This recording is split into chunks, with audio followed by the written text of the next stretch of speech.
Thea was responsive. She hugged James back and snuggled in his arms.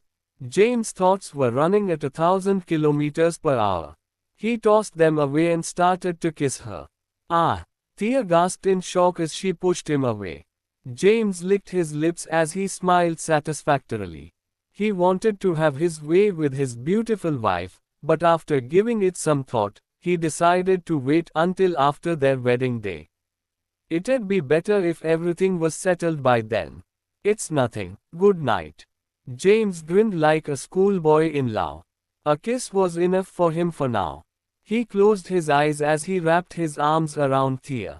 Thea blushed. She could not help but smile happily watching this wonderful man sleep beside her. The night slipped away silently. The next morning, James woke up in the afternoon. Lex, Howard, John, and Benjamin were in his house. Other than them, none of the other Callahan family members showed up. Ads by Pub Future. When James walked out of his groggily, he quickly snapped awake after seeing them in his house. Grandpa, Uncle, good morning. Lex turned and addressed him, James. John faced James immediately and exclaimed in gratitude, James, thank you so much for last night. If it wasn't for you, my son would still be tortured in the police station. James let out a sleepy yawn and chuckled. That's nothing. All I did was call Zara from Transgenerational. She was the one who did all the work. Gladys was upset, as usual. She was displeased at the fact that James was taking the credit for helping Lex when he himself was so incompetent he needed to rely on someone else for help. Especially when that someone was Zara Hill, one of her family members. She butted in, pridefully, that's true, you can't imagine the influence us Hills have. The Hills were the only ones to help the Callahans when you were in trouble. James ignored her. Grandpa, what brought you here? Lex went back to looking downcast.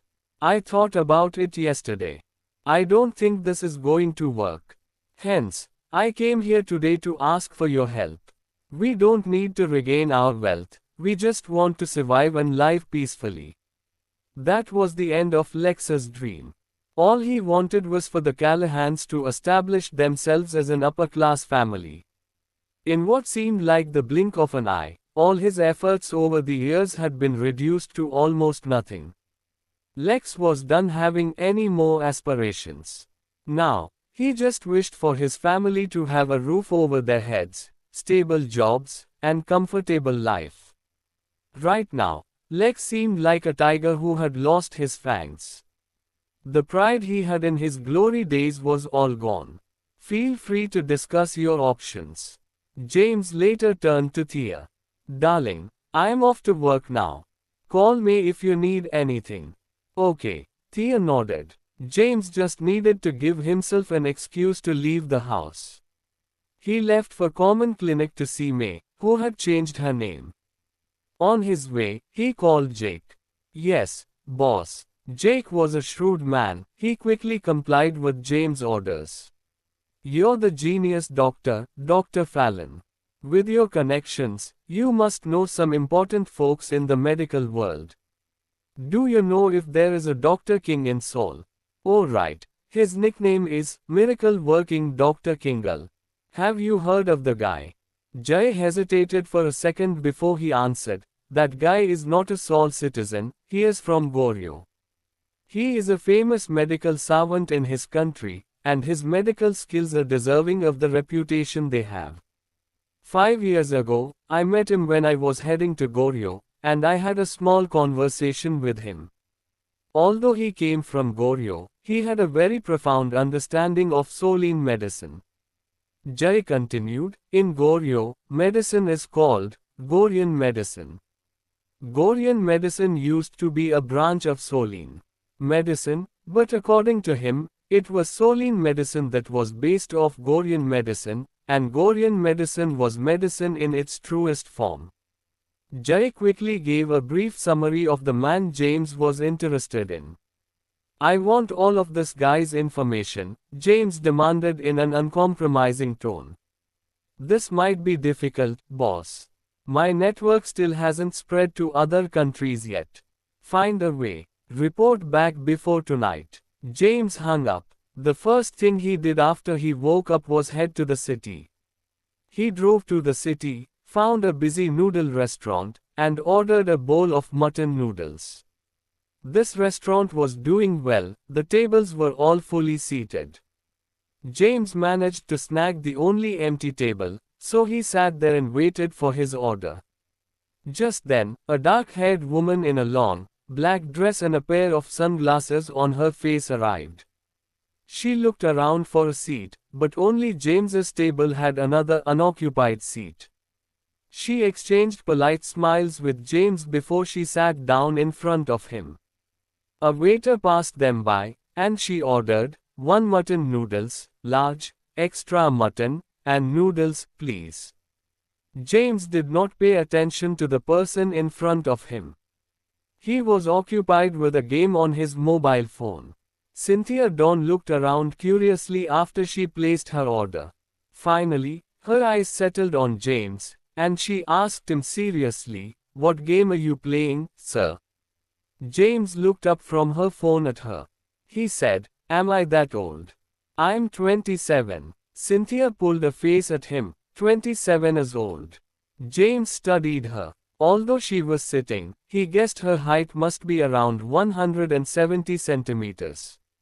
She had a good figure, the dress conformed to her curves well. Oversized sunglasses covered half of her face, but he could still see her fair skin and delicate features. Ads by Pub Future. She was a youthful beauty. Cynthia took her sunglasses off, revealing her big, lively eyes. "Is that game really that much fun? Look at this hottie in front of you. Aren't I worth your attention?" Cynthia seemed confident in her appeal. Just then, the waiter came with a bowl of noodles. "Sir, this is yours, please enjoy." James immediately chowed down. He did not pay any heed to Cynthia, which made her frustrated. Being the #1 beauty queen of the North, she was used to being the center of attention wherever she went. However, here she was in Kensington being blatantly ignored. "Hey!" She snatched James's chopsticks away. "Are you crazy?" James yelled angrily. "You should check into a loony bin if that's the case." As he spoke, he took his chopsticks back. A group of people rushed into the restaurant. "Get out!" A middle-aged man cried. "Everybody, go away." The people in the restaurant knew somebody important was there, and they all stood up and left. The man walked to Cynthia and addressed her courteously. "My lady." "HMPH, boring," Cynthia pouted. "You guys found me." The man looked at James, and signaled to the men donning black suits behind him, "Get this guy to the back, cut off his legs and gouge out his eyes." Cynthia stood up as soon as she heard the order. "Luther, what are you doing?" "HMPH, Luther scowled at James. "How dare he take something from your hands?" Cynthia warned him. "He is my friend, do not do anything to him." James ignored the commotion and kept eating. Cynthia tried to pull him away from the table. "Stop eating. You are going to die if we don't leave right now." She eventually dragged James off in her hands. I haven't finished my noodles." "What, let me go." Cynthia dragged him all the way out and screeched at Luther. "Do not follow me, Luther. Stop them." The man barked. Dozens of men in black suits stood before Cynthia and James. James stared at the men in black suits before him. They were postured threateningly, and their veins popped in their foreheads, looking like well-fueled fighting machines revving their engines.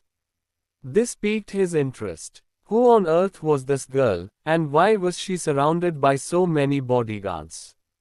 Cynthia yelled angrily. "Luther, what the hell are you doing?" Luther was a plainly dressed man around 40 years old. He had a diamond-shaped face and short hair. He responded courteously, "My lady, the master had ordered us to follow you around. He has some business to deal with right now, but he arrive here tomorrow morning." I'm no longer a kid. Can he stop sending people to stalk me? Cynthia was visibly upset. She pulled on James' arm and stormed right into the group of bodyguards. She started punching and kicking them, and none of them dared to fight back. Luther was at a loss of what to do. He ordered, "Follow them." "Yes, sir." The group of men tailed the two. Ads by Pub Future. James was unwillingly herded into a crowded shopping mall. At a resting area in the shopping mall, Cynthia patted her chest as she muttered, "Finally, I got rid of them." Then, she fished out a few $100 notes from her purse and handed them to James. "This is for interrupting your lunch, sir." James took them and said, "Thanks." He wanted to leave immediately. Cynthia danced happily like a bird who had finally found freedom. However, as soon as she stood up to leave, she felt dizzy. She quickly face-planted onto the floor and passed out after letting out a loud yelp. James noticed the ruckus, so he looked back. He noticed Cynthia was lying unconscious on the floor. He furrowed his eyebrows as approached her, and gave her some light nudges. "Hey, are you okay?" Immediately, he knew something was wrong with her. Her face was deadly pale, and her hair was slick with sweat. Sweat droplets formed in between her brows. James reached for her pulse. Her wrist felt like ice. James frowned upon narrowing down the possible reasons for her condition. This was a big problem. Right then, loud, thudding footsteps drew closer. The bodyguards, led by Luther, had caught up with them. Before they even arrived, Luther screeched, "Do not touch her." He marched over and ordered his men, "Send her to the hospital, right now." James tried to dissuade them. She might not make it to the hospital in time. Upon hearing this, Luther took out a pill and attempted to put it into her mouth. James snatched it from his hand to inspect it. He smelled it and even licked it. The pill felt like burning metal, and left a scorching sensation on his tongue. "What are you doing?" Luther screamed. He snatched the pill back from James and forced it into her mouth again. James explained, "This pill has too much fiery energy. It may stabilize the negative energy in her body for now, but it will do significant damage long term. As time passes, this pill will eventually kill her." Luther glared at James. "Are you a doctor?" The reason he rushed to the city all the way from the north was for the medical conference. He wanted to find some experienced doctors to treat Cynthia's illness during the week of the conference.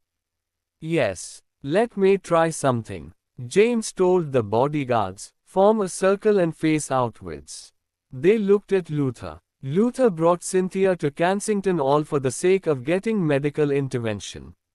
Since they were in Kensington, the city of medicine, he might have a higher chance of meeting a talented doctor who could help them. Taking a gamble, he demanded they follow James's orders. "Yes, sir." The bodyguards forced a circle around them and faced outwards. They formed a circle around Cynthia and turned away. James looked at Luther. "You turn away as well. What are you trying to do?" Luther eyed him suspiciously. James could not wait for the stubborn man to comply and began his treatment. He helped Cynthia up into a sitting position as he undid her dress reaching her waist. Luther was about to explode with rage. James snapped back testily, "Shut up." He reached for his back and produced a needle that had been prepared beforehand. He did not sanitize it before he stabbed it into Cynthia's body. This one action left Luther in shock. James moved quickly and precisely. While Luther was lost in James's fancy handwork, Cynthia already had numerous needles stuck in her body. James went behind her and began massaging specific acupuncture points and veins. Soon, a light mist seeped from the surface of the needles. The cold energy from her body was being drawn out. Cynthia slowly regained consciousness. Ads by Pub Future. Her body felt rather cold. She wanted to move but she could not muster the strength. Even when she noticed she had been undressed, her scream was weak and faint. When James felt like the treatment had done its part, he began removing the needles. Get up and put on your clothes. Cynthia got up swiftly, but she stumbled into James' side as she still felt quite unwell. James caught her waist in time to prevent her from falling on the floor again. Cynthia looked up. The face that filled her vision was a not very handsome, yet rather charming face inches away from hers. Her heart started to pound. After she was stable enough to stand on her own, James let her go and had a quick peek at her chest. She wore a black lace bra. Her figure was amazing, even when half of it was covered. James coughed awkwardly. Put on your clothes. Cynthia blushed as she quickly tidied up her clothes. James turned and left. Genius doctor, please stay. Luther called for him. He bent his body at a 90-degree angle and greeted him. I am the executive director of the Dawn family from the north, Luther Depp. This is our lady, Cynthia. I would like to sincerely invite you to our Kensington division on behalf of the Dawn family. James waved him away. No need for that. Long after James had left, Cynthia realized what had happened. She watched James as he moved further and further, as a gentle smirk appeared on her delicate face. Luther, he was the one who saved me when my illness overcame me, right? Yes, Luther nodded. Cynthia had this condition for quite a while now, and because of it, Luther had visited an enormous amount of esteemed doctors in the past few years. However, he had never seen anyone discharge the cold energy from Cynthia's body using acupuncture. The pills he had on him were prescribed by a genius doctor 10 years ago. It was said to be able to help with cold energy disposal. The same genius doctor also told them that this pill would not tackle the root cause. He also said Cynthia would never live past 20 years old. The Dawn family visited Kensington during every single medical conference to find doctors for Cynthia. Despite their ardent efforts, none of their prescriptions worked for her. Meeting this knight in shining armor had been such a stroke of good luck for Luther. My lady, we finally found the person who can save you. He dispersed your cold energy so easily. He must be capable of curing your condition. Luther exclaimed excitedly. Luther, I want all the information you can gather about him. Cynthia ordered, as she pushed away the bodyguards and left. James left after he saved Cynthia.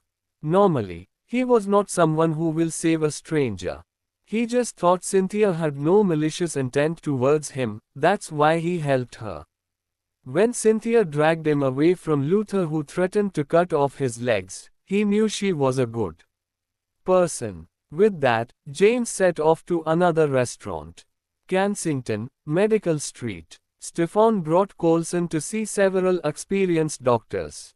Every one of them shook their heads, with no clue on how to handle Coulson's condition. Dad, this can't be happening to me. I'm not married yet. I haven't had enough chances to indulge myself. I want to sleep with more women. Coulson was on the verge of tears. Last night, no matter what he did, he was not able to prompt a reaction from the organ between his legs, even with the help of his celebrity bed partner. Stefan was concerned too. None of the doctors they visited knew what to do. Coulson, if Soline medicine doesn't work, we can try Western medicine next time. I'll bring you to the city hospital for a checkup. Ads by Pub Future. Stefan brought Coulson to the city hospital and did a full body checkup. The test results reflected that Coulson had some dysfunction in certain bodily mechanics, causing that specific body part to lose function. It would be nearly impossible to cure the root cause. The news almost made Coulson faint on the spot. That damn James Caden. Stefan growled at the thought of him. Dad, I'm begging you. Please bring me James, and make him fix me. I don't want to be like this for the rest of my life. Coulson clasped Stefan's hands, begging him earnestly. Stefan comforted him. Coulson, don't worry. The medical conference is tomorrow. There will be thousands of great doctors there. There must be someone that will be able to help you. It would be impossible for Stefan to beg James for his help. Stefan was not a very influential man himself, but he was still a loaded billionaire. How could he stoop so low as to beg a son-in-law who married into a second-tier family? Luther began looking up everything about James after the incident. James was famous in Kensington for marrying into the Callahans and for being a cheapskate. In a mansion, Kensington. Cynthia sat on a sofa, bored out of her mind, and surrounded by bodyguards. She stared at the men standing in front of her and grumbled unhappily, "That's it, you guys can leave. I'm at home, there won't be any danger here. Stop following me, you are annoying." Right then, Luther came to her and reported, "Miss, this is his information." Cynthia got up and chirped excitedly, "What kind of guy is he?" "Tell me," Luther explained. "His name is James Caden. He is a son-in-law who married into the Callahan family. They were a second-class family with billions of net worth, but his wife, Thea Callahan, offended some more powerful families, causing them to lose all their money and causing the family to meet their downfall." Luther reported all of his findings in detail. Thea Callahan went from being the ugliest woman to the most beautiful woman in all of Kensington. That was all thanks to James. However, it seemed like people mostly knew him from his marriage to the Kensingtons and not his medical prowess. Cynthia held her chin and mumbled, "This is weird. If he was a man who could save Thea when she was covered in scars, and even managed to save me, he must be incredibly proficient in medicine. Why did he choose to marry into the Callahans and let himself be mocked for the rest of his life?" "Luther, at your command, miss." Cynthia gave him her orders. "Give 10 billion to James as a gift of gratitude for saving my life. Get him here. I want him as my personal doctor." "Understood." Luther nodded and left immediately. At the same time, he reported the situation to the family head back in the north via a phone call. "Do as she says. 10 billion is nothing to us. We need to get this James Caden as her personal doctor." "Understood." Luther hung up and proceeded to find James. James had arrived home. At that point, Lex and the others were still there. They still couldn't come up with a plan after a whole day of mulling over it. James could not be bothered to intervene further. He decided to let the Callahans deal with this on their own. He would help them after the medical conference had ended. He returned to his room. Thea was reading a book in the room. "Darling, what are you reading?" Thea put the book down and beamed at him. "I just bought some books to read because I was bored at home." James nodded approvingly. "That's great." James was proud of Thea because she did not give up on herself and continued learning despite her family's dire situation. Right then, his phone rang. It was an unknown number. He picked it up. "Hello, who is this?" "It's me, Quincy." James frowned upon hearing her voice. "Why? Did anything happen?" Quincy's yelling voice projected past the phone speaker and loudly into the room. "James, is this how you act as an employee? You're receiving a $5,000 basic salary from Transgenerational Group, yet you never show up to work. You've worked here for quite a while already, yet you haven't completed a single business deal." James was not amused by the fact Quincy was bossing him around. "Ads by Pub Future." Thea asked, "Darling, who is it?" James answered, "It's Quincy." Thea looked at him and said, "Put her on speaker." James relented. "James, please be more serious about your job.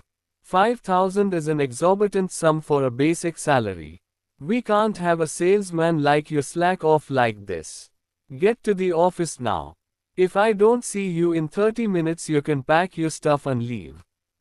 Beep. Beep, beep. James looked at Thea and explained, Quincy is the vice president of Transgenerational Group. She is in charge of everything in the company. I am a salesman in one of their branches, so she would be my boss. However, I don't know why the vice president of a huge conglomerate would target a small salesperson like me. Thea nagged at him, she is right. Look at your attitude, I have never seen you work seriously at all. You should go report to the office now. James reluctantly nodded, okay. At least he can know what Quincy wanted from him. He drove to the new transgenerational town. In a luxurious office at the headquarters of Transgenerational. After Quincy finished a meeting and her tasks, she used her privilege to investigate James's files. She learned about his personal information and work performance. The latter was a big zero. Quincy frowned. How could someone like him waste their lives in her company? She decided that he needed a wake-up call. Quincy looked at her clock. It was only 4 o'clock in the afternoon, an hour from release. James entered the headquarters of Transgenerational, marching straight to the floor where Quincy's office was located. Before he could reach the office, Quincy's secretary stopped him. Hey, what are you doing here? She was a beautiful lady in her 20s. She noticed James, a guy with his hands in his pockets, looking sloppy and unprofessional. James walked toward the secretary. She donned a women's suit and formal heels. Her hair was neatly combed and tied into a ponytail. She, too, stepped toward James. The sounds of her heels clicking against the tiles echoed in the hallway. This is the working area of the vice president. What are you doing here? Which department are you from? James gave her a once-over and smiled, I am here for Vice President Xenos. She asked me to come here. You can go confirm with her if you don't believe me. The woman looked at James's name tag and raised a brow, why would Ems? Xenos want to meet a salesperson. Quincy was at the helm of various companies under Transgenerational Group. She usually met with SOs, executives, and other directors. Why did a regular salesperson have a reason to meet her? Please stop joking, sir. Since we're from the same company, I won't press you further as a favor, but you should leave now. If she finds you here, you'll be in trouble. Sir. James scratched his nose. Was he really that old? He had been called sir by 2 people in a row today. The secretary was kind. She did not pick on James. To her, James seemed like he was just curious and somehow wandered to the work area of the vice director. She actually did ask me to come here. You can go check. If you don't ask her and make me leave, who do you think she will blame in the end? Janet Autumn had a feeling James was not lying. She scanned James one last time, before she said, wait here, I'll go make sure. Her heels clicked rhythmically as she walked to the office and knocked on the door. Ems. Xenos. There's a salesperson named James Caden. He said you wanted to meet him. Quincy's voice echoed from the inside. Let him in. Janet turned to James. Fine, you're passed. Go ahead. James walked toward the office, pushing open the doors. Quincy was the vice president and her office was huge, lavishly decorated with around 500 square meters of space. She crossed her legs as she sat on her office chair. She looked at James and sneered, consider an opportunity to broaden your horizons. This is the office of the vice president of Transgenerational Groups. I didn't want to see you. You would probably never step into a place like this. James sat down on a couch in the lounge area and helped himself to the cup of tea that was on the coffee table. What's the matter? That tea was mine. Quincy strutted over, glaring at James. Okay. James put the cup down and looked up to meet Quincy's eyes. Quincy was in her work outfit, her long hair tied neatly to the back of her head, looking professional. What do you even do at work? She took out a printed form, throwing it at James. You and I joined the company at the same time, and what have you done in this period? Ems. Zenos. You are the VP, a busy woman. Why are you targeting an insignificant salesman like me? Even if I wasn't doing my job well, that shouldn't be your problem. His job position at Transgenerational Group was merely a cover. He did not expect Quincy to be so serious about it. Quincy crossed her arms over her chest. She smiled as she suddenly changed her tone. James, tell me honestly. Who are you? You know medicine and martial arts. What is your purpose in getting close to Thea Callahan? James looked at her quizzically. Is she already suspecting my identity? He returned her smile nonchalantly. Who else could I possibly be? I'm just a veteran. Lies. Quincy's expressions became serious. If this conversation had happened earlier, she would have easily believed it, but she had seen so many things that questioned what she knew about the man. How could she possibly believe his lie? She detected a sense of calm confidence in James. He was not the least bit flustered, even though he was called to the vice president's office despite being such an insignificant worker. What is your relationship with the Black Dragon? Quincy finally dropped the question. She spent her days thinking about this. Everything seemed so out of place. They both had the same name and were both proficient in medicine and martial arts. Their only differences were their faces. In addition to that, James married into the Callahan family. She began to suspect him. So, she came up with an excuse to call James into her office. She wanted to ask him about his real identity. Ems. Zenos. You must be overthinking this. It's impossible for me to be related to the legendary Black Dragon. He's a dead man. The entire Sol mourned his death. James brushed her questions off. Really? Quincy did not believe him one bit. The more she studied James, the more bizarre it seemed. James also retired from the southern plains the Black Dragon hailed from. All of the incidents that led up to this made the situation even more puzzling. Scarlett Brooks quickly learned about James visiting Transgenerational Group. She had heard about James going to meet Quincy.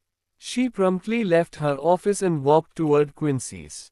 Ems. Brooks. People addressed her politely along her way only to be ignored by her. She walked to Quincy's office and knocked on her door. Who is it? Quincy was talking to James. She responded in annoyance. Can't you see I'm busy here? James, it's me, Scarlett.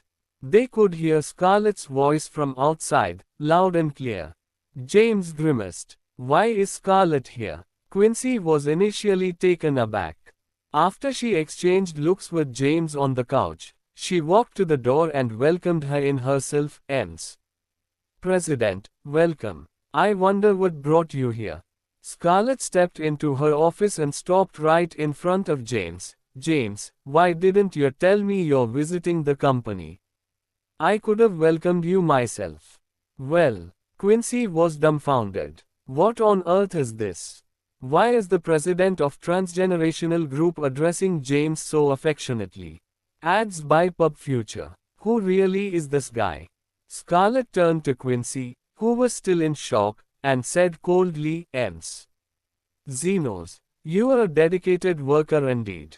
Do you really care that much about every worker's progress? Ems. Brooks, please let me explain. Quincy was like a cat on hot bricks. She would have died for a chance to talk this out. James interrupted them. Don't worry about it. It's nothing. Fine. Scarlett finally let her go, and reverted back to her respectful tone. James, I'm sorry about yesterday. It was my fault. I will do my best to follow your wishes the next time around. It was a small mistake, don't dwell too much on it. The Callahans were too egoistical, it was time for them to repent anyways.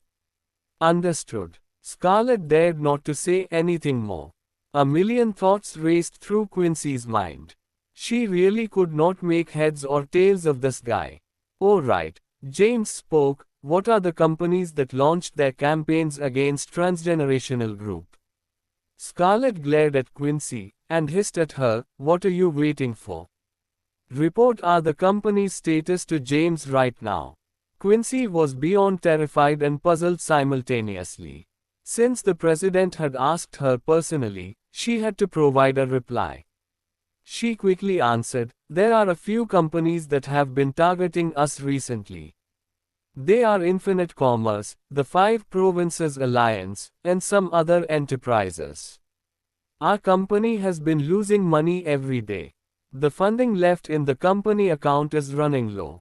Currently, our company is focusing on creating businesses that are related to people's livelihoods. Quincy reported in a concise, professional manner.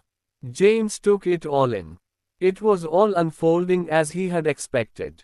Quincy carried on with her report. The influential families in the capital collaborated to buy a piece of land in suburban Kensington. They intend to build a new city. Right now, many enterprises have plans to infiltrate transgenerational new city. They are all observing the situation currently. I see. James nodded. Later, I will transfer 1 trillion to the company account. Do whatever you need to do.